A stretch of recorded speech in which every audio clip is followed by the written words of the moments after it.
What's up, everyone? Today we're going to be 3D printing our own water crossover tube from home. No welding, nothing. Just a little bit of CAD work. Now, before I go really too far into it, because I forgot to mention a few things, and so I'm actually refilming my intro here. Making your own water crossover tube is not as difficult as you may think. It will be time consuming. So for this situation, there really isn't an option for me to go off of other than just make my own. So the very first thing you're going to want to go ahead and do is have expectations that this is going to take a minute. So sit down, grab yourself a cold one or a coffee or tea or whatever you want, and then start working. You're going to want to create the environment that you're working in. 3D scanning is an excellent tool. You don't have to get a really high expensive one. Mine was around $3,500 to $4,000, but you can go a little bit lower, or you can shoot for the moon and spend $500,000 on one. It's up to you. And then you need to set forth by making where the flanged parts are. And then from there, you need to create your inlet, your outlet, model your thermostat, and then build around it. Remember, there are tolerances you have to keep in mind, and whatever thermostat you're using, you could probably find a tech seat somewhere, and or just take good old calipers out. I live with my calipers in my desk. They are constantly being used. That being said, I've had 3 problems with this 1UZ swap Toyota Supra for the past 3 years. When I stuffed a supercharger on it, this fugly thing decided it wanted to be the bane of my existence. See, if you want to be able to run a supercharger with a little bit more boost than, a fart, this is your outlet, and it goes right where your belt, runs the snout. I actually called up a company and said, hey, I need a water crossover tube. And that's where this came in. Now, the constraints I gave them was I need a front and rear crossover tube, and I needed to be able to have a thermostat. And they assured me, you don't need a thermostat with these engines, which is, bizarre. Drag racing, sure. You don't need it. But if you're going to be doing any type of traveling, and if you've ever taken your thermostat out of your vehicle, you probably realize that the flow of the water is just too fast for the engine to absorb the heat and retain it. And then, bring it to the radiator and have it radiated out. Instead, it overheats. And I was like, I've never had an engine that didn't need a thermostat, but hey, these people are the experts in their field. They were wrong. It needed a thermostat. About 30 minutes into it, never had a overheating problem with this, ever. Same amount of boost, running, well, first off, $500 for this water crossover tube, but you do need to put it on the right side because currently it's on the same side, and I'm running into the exact same problem. That's where this thing right here came in. So another $500 there, I get this thing in the mail. Now, it is a 2-piecer, right? We have our inlet and our outlet. This is our crossover tube. And it is on the right side now. So, there is that. I ran this, and I had overheating problems every time I drove it. Even with the same boost. Every time I ran into running this stupid thing, overheating.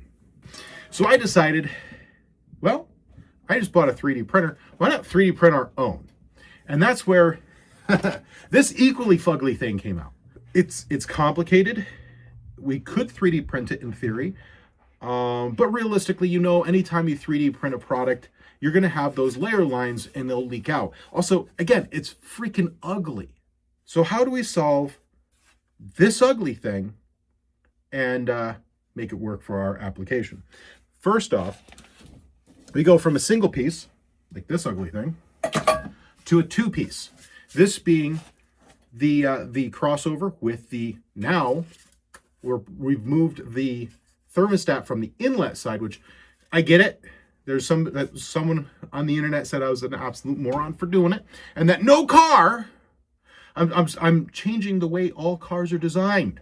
See, all cars, he inferred all cars had thermostats on the inlet side, which is not true at all. And instead, I've moved our thermostat, like I said, on the outlet, and here is our inlet side. Mind you, we have a couple things going for us here. You can't see it too well with this, but we'll explain this in a second. We're not 3D printing this. Instead, we reached out to PCBWAY, today's sponsor, and we had them manufacture this for us, which is made out of aluminum using a process called SLM. It's additive manufacturing process using lasers. And it just puts it all together at the like molecular level. It's freaking amazing. And then after that's all done, there's a little bit of machine work, but we have a few things that this doesn't have, which is no longer are we using little shims to hold our bolts in so they're going in straight. Now we were able to manufacture it with the factory bosses that allow it to sit right on there. No shims required. Also, we have enough room underneath here so we can actually bolt it in without wanting to put our head through a wall. It's fascinating. Then we also were able to have them machine our inlet side and our outlet side. So here's our AN adapters, and they fit on any, dash 20 AN. It's amazing. And if you're looking to do the same thing, there's a link in the section down below where you can use our affiliate link, whatever they want to call it, so that you can save a few bucks. Also, show where you came from. The cool thing is, everything on this, like we have nice, gentle turn radiuses inside here. You have, just look at, I don't know about the, yeah, look at that. We have our bosses for our sensors, our bypasses. We have everything. They were able to do it all. I opened this up in a very well-packaged container, and I was absolutely blown away. So if you're looking to be able to have your product made for your car, they're awesome. And just like that, guys, it's way more factory than less. Just take a look at it, right? It looks like it grew there, not like I've butchered a couple pipes together to make it work. Now, the cool part about this is you don't have to stop there, right? They'll do all the work for you. They'll machine it after it's made. They'll tap it. Anything that you need done to it, they can take care of it. So the only real burden you have is designing it. Where that's where 3D printing the mock-up parts at home really comes into, its own. Now, I'm a fan of 3D printing all kinds of cool parts. Here's something I'm working on. It's a standalone little battery and, your fuses, your relays, your master fuse, all that in one spot. 3D printing can be your friend. 3D printing your coolant stuff, not so much. So head over to PCBWAY, upload your file there, have them do the machining and everything, and it ships to your door in just an absolutely awesome package.